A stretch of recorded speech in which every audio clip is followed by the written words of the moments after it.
Tout de suite, Clovis Casali, notre envoyé spécial. Le couvre-feu est durci et est étendu dès 17h.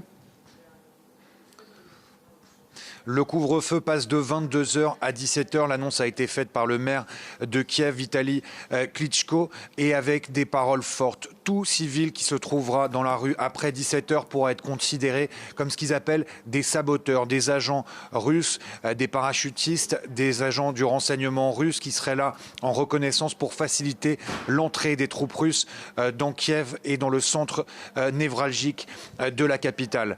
Et ces agents pourraient être abattus. C'est ce que disent les Ukrainiens ici. Je peux vous dire que depuis plusieurs jours, c'est la traque pour ces agents russes. Un de nos collègues de RFI en russe a été arrêté hier tout près de Maïdan. Alors qu'il se rendait pour faire un reportage, il a été arrêté par les forces de l'ordre, interrogé avant qu'il se rende compte qu'il était bien sûr journaliste, mais d'origine russe, d'où la confusion. Et on le prenait pour un agent russe car il ressemblait à un homme qui était recherché. Ici, c'est véritablement la traque pour ces parachutistes, ces soldats russes qui sont en reconnaissance à Kiev et qui provoquent ces combats dans les rues qu'on entend. Peut-être cette nuit a été très compliquée pour tout le monde ici à Kiev. On a entendu pour la première fois dans le centre des tirs nourris et il y a eu bien sûr aussi des détonations qui continuent.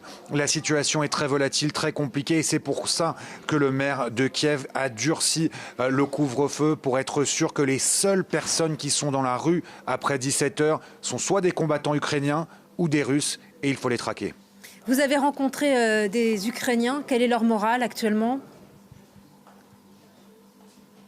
Eh bien, ceux qui avaient peur ont fui la capitale ces derniers jours et continuent bien sûr de fuir, mais c'est très très compliqué avec des routes coupées, touchées par les bombardements ou aussi avec énormément de circulation. Vous pouvez parfaitement l'imaginer. Alors, les Ukrainiens qui sont restés, eh bien, soit ils n'ont pas le choix, nulle part où aller, soit ils ont trop peur de partir et donc ils restent terrés chez eux ou dans les abris. Et puis, il y a ces Ukrainiens qui ont pris les armes, de nombreux réservistes, de nombreux volontaires qui combattent particulièrement, il semblerait, en bordure de Kiev.